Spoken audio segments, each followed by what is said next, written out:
मिर्जापुर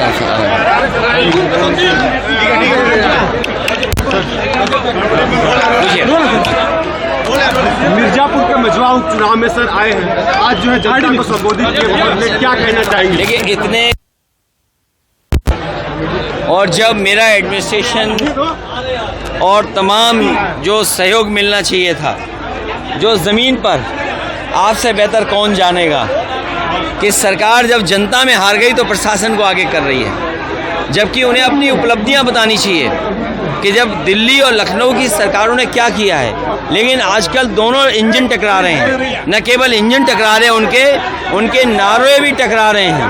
अगर लखनऊ वाले नारा कोई दे रहे हैं तो दिल्ली वाले उस नारे को नकार दे रहे हैं।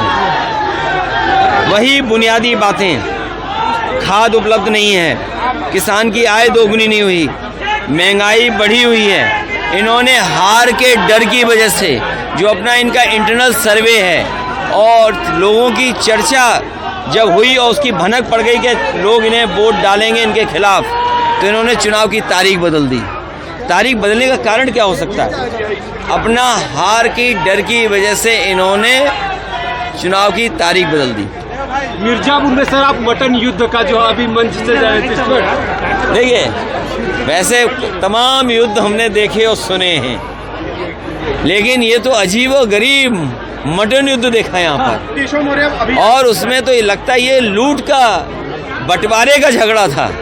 तो जो झगड़ा बंटवारे का ऊपर है वो आपको मटन युद्ध में दिखाई दे रहा है। अभी आए थे, बोले कि अखिलेश यादव खुद चाह रहे हैं कि भाजपा ज्वाइन करिए। वो जो हैं वो दिल्ली वालों की रिंगटोन है, दिल्ली वालों के मोबाइल के रिंगटोन है वो, और उनके पास कुछ बचा नहीं है। सच्चाई ये है कि मुख्यमंत्री जी ने बांटो और कांटो का नारा जो दिया, बांटो, वो अंग्रेज़ों के विचारों से मिलता हुआ दिया उन्होंने। ये अंग्रेज़ों के विचारवंशी लोग हैं, क्योंकि वो नारा दिया था भारत को गुलाम बनाने के लिए।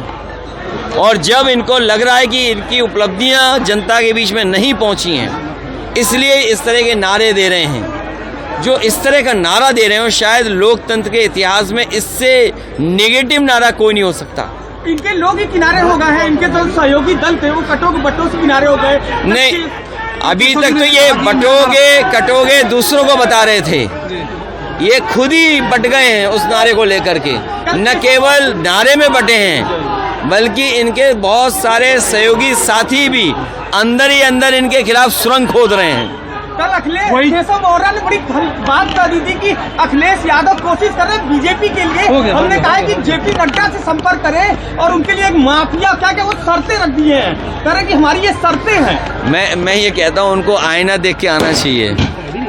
माफिया, अपराधी, गुंडा, बदमाश, सवाल वो नहीं है। इन्हें पीडीए जो है वो भी डीएपी नजर आ रहा है। पीडीए और डीएपी में नजर नहीं आ रहा इनको कुछ भी, इसीलिए आज किसानों को डीएपी उपलब्ध नहीं करा पा रहे हैं, क्योंकि इन्हें लग रहा है कि अक्षर पीडीए और डीएपी एक ही चीज है। क्या अखिलेश यादव हटने वाले हैं? क्या मुख्यमंत्री हटने वाले हैं? देखिए, प्रशासन के ही दम पे ये चुनाव लड़ रहे हैं। इसलिए मैंने कहा, प्रशासन से मैंने यही कहा है कि बाबा साहब भीमराव अम्बेडकर जी को याद कीजिए। उन्होंने हमें एक वोट डालने का अधिकार दिया है। आपकी जिम्मेदारी है ज़्यादा वोट पड़वाना, लोग सुरक्षित होकर के वोट डालने जाएं। आपका काम ही नहीं कि वोट रोकना। इनको निर्देश मिले लखनऊ से कि वोट ना पड़ पाए। जो समाजवादियों के अच्छे बूथ हैं उन पर वोट नहीं पड़ना चाहिए, वोट रोकना चाहिए। तो हम कह रहे वोट क्यों रोक रहे हो? आप भी कपड़े बदल लो, आप भी चुनाव लड़ लो। महाराष्ट्र एक तरफ मुख्यमंत्री जी जो है, और ऐसे अधिकारी लोग, याद रखना, ऐसे अधिकारी लोगों के लिए वो डीजीपी ने क्या कहा था, अभी जो पूर्व डीजीपी जो पहले डीजीपी बने थे, कि जो सरकार के इशारे पे गलत काम करते हैं, समय आता है उनके साथ कोई खड़ा नहीं होता है। जो सरकार फेक इनकाउंटर करती हो, अपनी कुर्सी बचाने के लिए इनकाउंटर कराते हो, लोगों में दहशत फैलाने के लिए इनकाउंटर कराते हो, सोचिए उनके ही डीजीपी ने क्या कहा कि समय आएगा तब आपके साथ कोई खड़ा दिखाई नहीं देगा। अंदर अंदर ये भी अधिकारी जानते हैं कि समय जब खराब आएगा तो इनके साथ कोई खड़ा नहीं होगा। यूपी के सीएम बदलने वाले हैं फिर से एक बार। महाराष्ट्र चुनाव सुनने में उत्तर प्रदेश में बदलाव होने जा रहा है। सच्चाई तो यही है इसीलिए आपने देखा होगा मुख्यमंत्री जी कितनी बार आपके बीच आए हैं, 3 बार।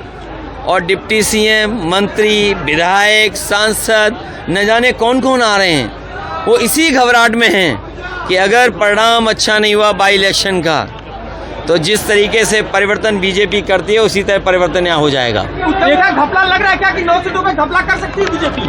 प्रतिशत के हिसाब से देखेंगे तो 100% समाजवादी पार्टी इंडिया गठबंधन जीतने जा रहा है। और सीटों का हिसाब किताब देखोगे तो 9 की 9 सीटें गठबंधन समाजवादी पार्टी जीतने जा रही है। एक तरफ सभा में लेट आने का कारण, लेट आने का कारण यही है कि कार्यक्रम करते करते लेट हो गए। और अगर ये रोकते भी तब भी मैं आता, हवाई जहाज रुक जाता तो सड़क से आते, और सड़क से रोके होते तो देखो हमारे साथी ने ठीक कहा, अगर साइकिल से भी आना पड़ता तो साइकिल से आते यहाँ पे अपनी बहन को वोट से जिताने के लिए।